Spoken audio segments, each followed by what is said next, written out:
संसद मैंबर मलविंदर कंग ने जताई खुशी, किया मापियां दी हुई जित, सिक्ख्या दे विच इंसाफ दी शुरुआत।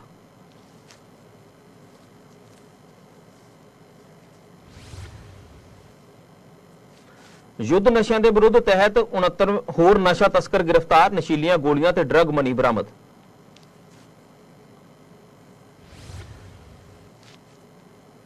गुरदासपुर जिला परिषद ते जग्गू भगवानपुरिया धड़े का कब्जा, बीबी अमनदीप कौर बने जिला परिषद गुरदासपुर के चेयरपर्सन।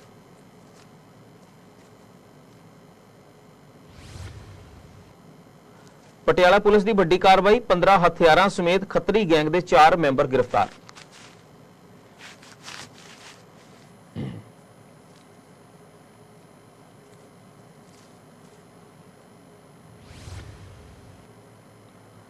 नमस्कार, इंडिया न्यूज़ पंजाब देख रहे तमाम दर्शकों का स्वागत है। मैं नवीन कुमार।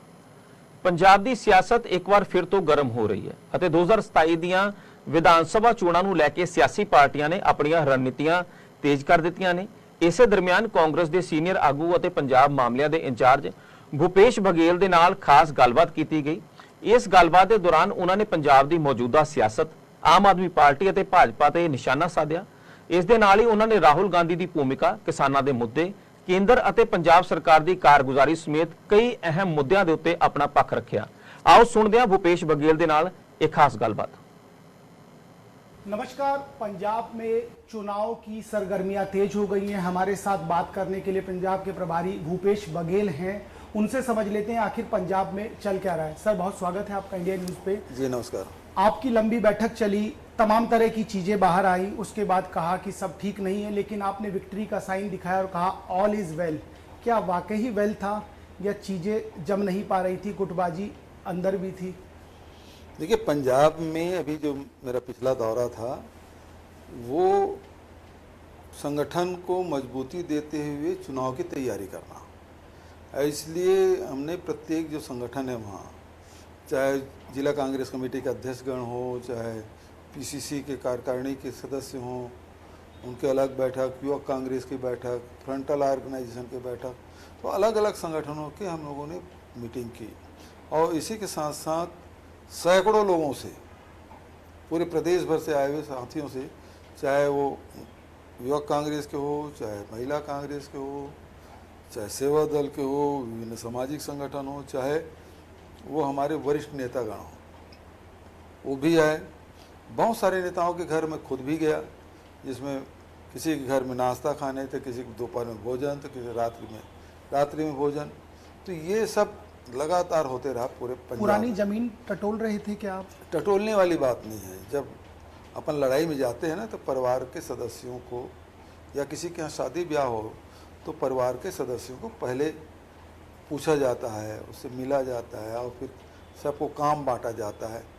तो वो काम अभी हमने पंजाब में किया है।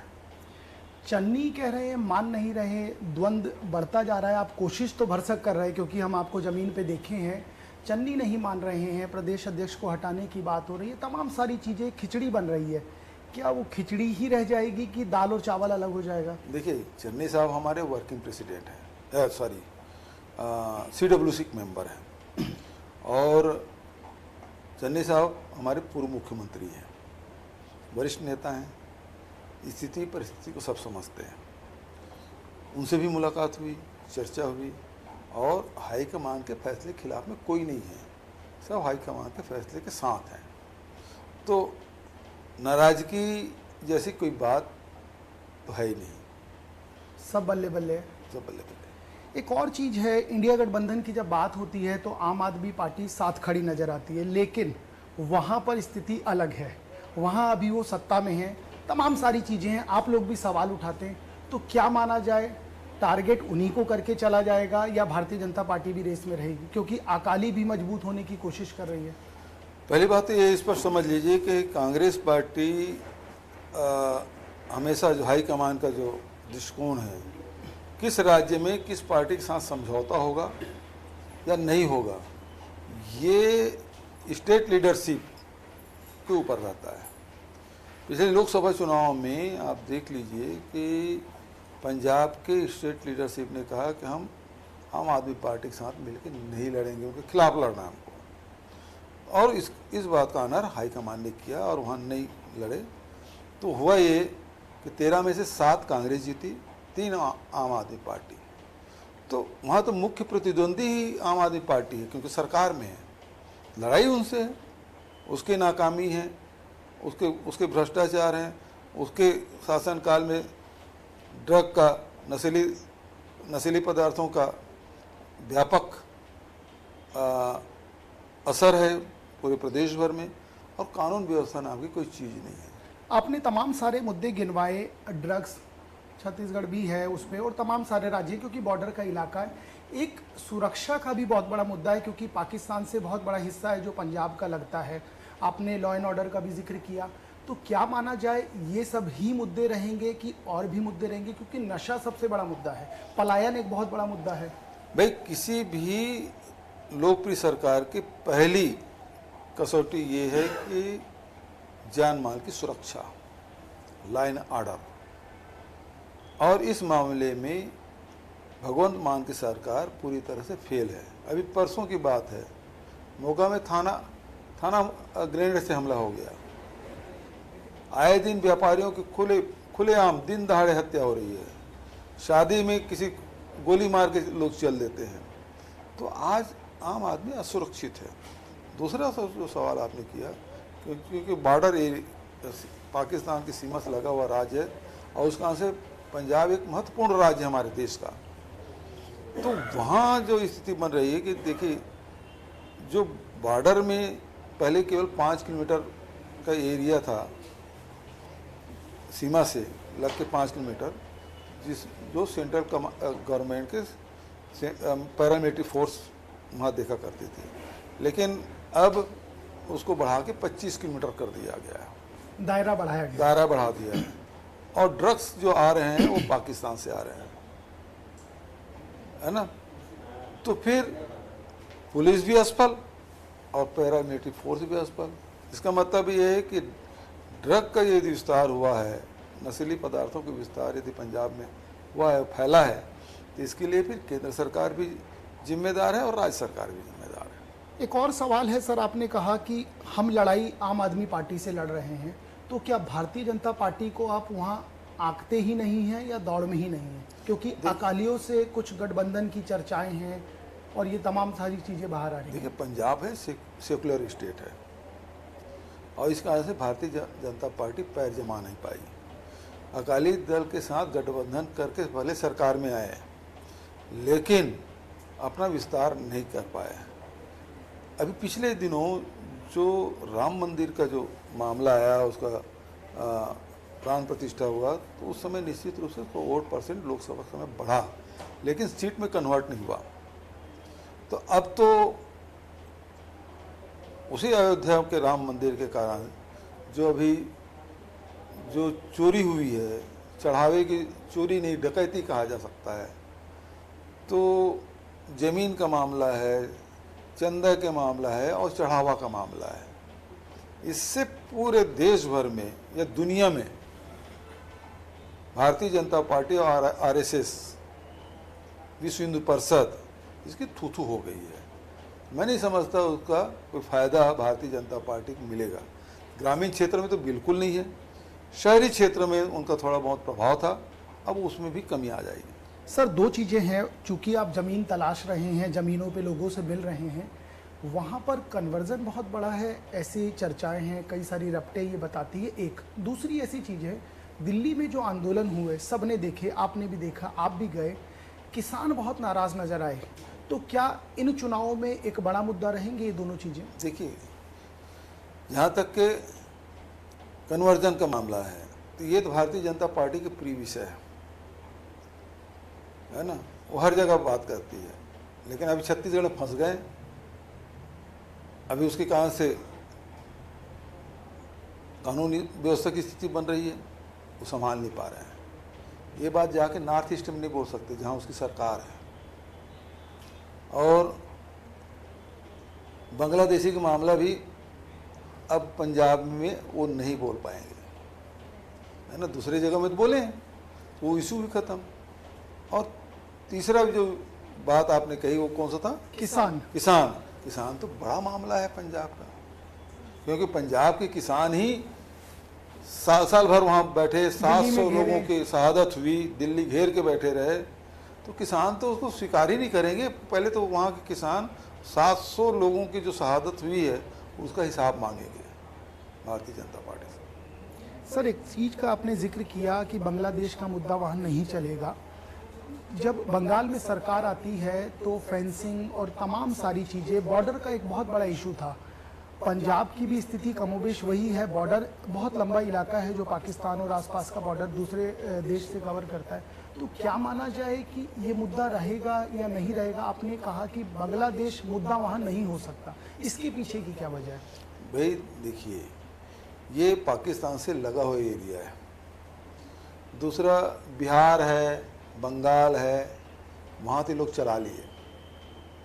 छत्तीसगढ़ में भी चला है, झारखंड में चला है, या बांग्लादेशी आए हुए हैं। वो इसलिए कि 71 के जो वार हुए उसमें बांग्लादेश के लोग तो आए थे यहाँ। चाहे वो माना कैंप की बात करें, चाहे पखानजोर की बात करें, धर्मजयगढ़ की बात करें, तो बांग्लादेशी हैं। तो आरोप तो ये लगा कि बांग्लादेशी आए हैं, वहाँ क्या बोलेंगे? उनके पास बोलने की नहीं है, इसलिए मैं बोला। सर, एक सवाल है, चूंकि आपने कहा जैसे चन्नी जी को लेकर बात तो कोई चेहरे पे चुनाव लड़ा जाएगा या पूरी कांग्रेस है संगठित होकर चुनाव लड़ेगी? बिल्कुल सही कहा आपने, सही प्रश्न है आपका। वहाँ चेहरा केवल और केवल राहुल गांधी की चेहरा होगा और पूरे पंजाब की जो लीडरशिप उनके साथ चलेगी। एक सवाल है सर, बीते चुनाव में जिस तरीके से हार मिली कांग्रेस को, आपने कहा राहुल गांधी जी चेहरा होगा, तो भारतीय जनता पार्टी जिस तरीके से बताती है कि सैकड़ा हो गया हार का, ये तमाम सारी चीज़ों का जिक्र किया जाता है, तो क्या माना जाए वहाँ पर ब्रेक लगेगी पंजाब में? पंजाब हम निश्चित रूप से जीतेंगे। भारतीय जनता पार्टी बताया 51 से लेके 91 तक वो कहाँ थे? कहीं नहीं थे ना। तो आज 2-3 कार्यकाल में जीत क्या मिल गई, वो इतराने लगे हैं। पुराने हार को भूल के इनके सारे नेताओं की जमानत जब्त हो जाती थी, पूरे देश भर में जमानत जब्त हो जाती थी, और उसके बाद भी जो सब दुनिया की सबसे बड़ी पार्टी होने का दावा कर रहे हैं, लेकिन तमिलनाडु में कहाँ है, केरल में कहाँ है इनकी स्थिति?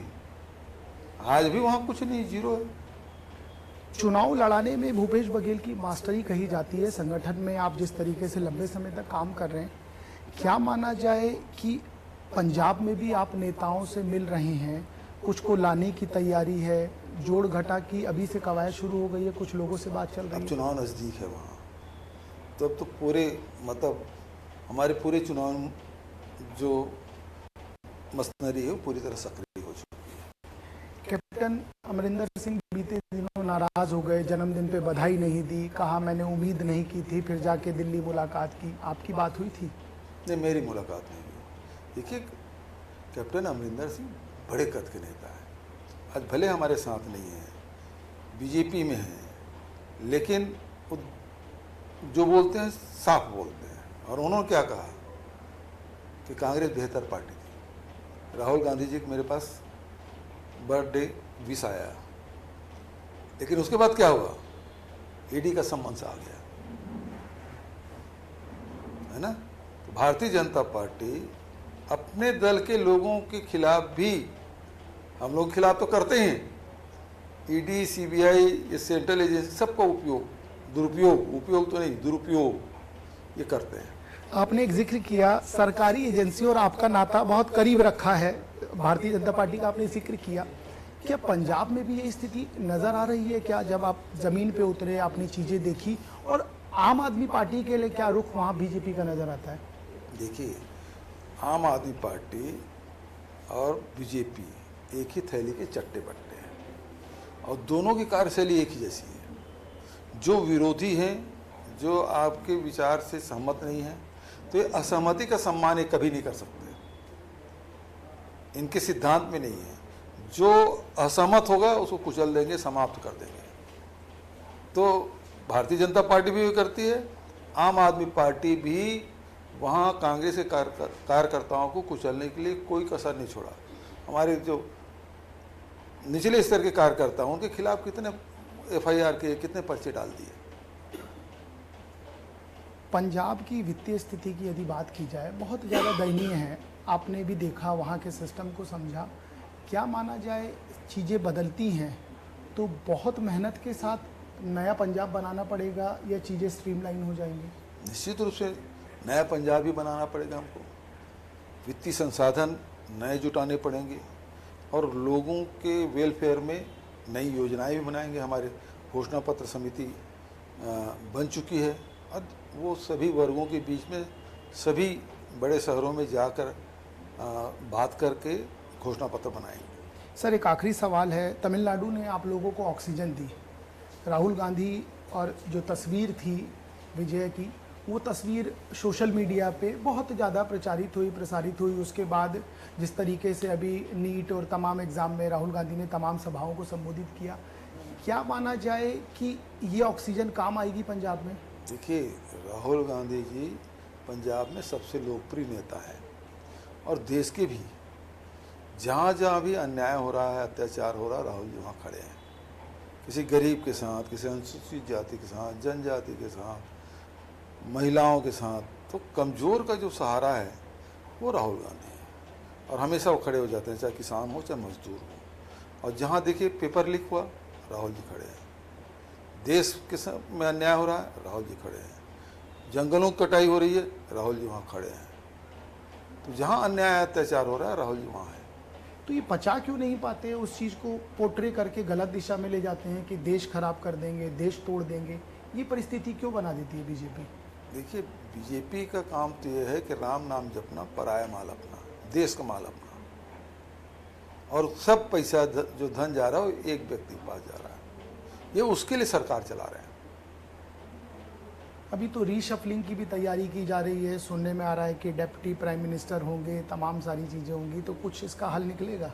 अब शायद अडानी जी से परमिशन नहीं मिली होगी, तब तक अभी तक नहीं हो पाया है। बहुत शुक्रिया हमसे सर बात करने के लिए। बहुत शुभकामनाएं आपको। भूपेश बघेल जिस तरीके से चीज़ों को बता रहे हैं और जिस तरीके से ज़मीन पर मेहनत कर रहे हैं और ये वादा कर रहे हैं कि पंजाब में इस बार हम सरकार बनाएंगे। फिलहाल के लिए इतना ही। फिर किसी और शख्सियत से होगी मुलाकात। तब तक के लिए नमस्कार।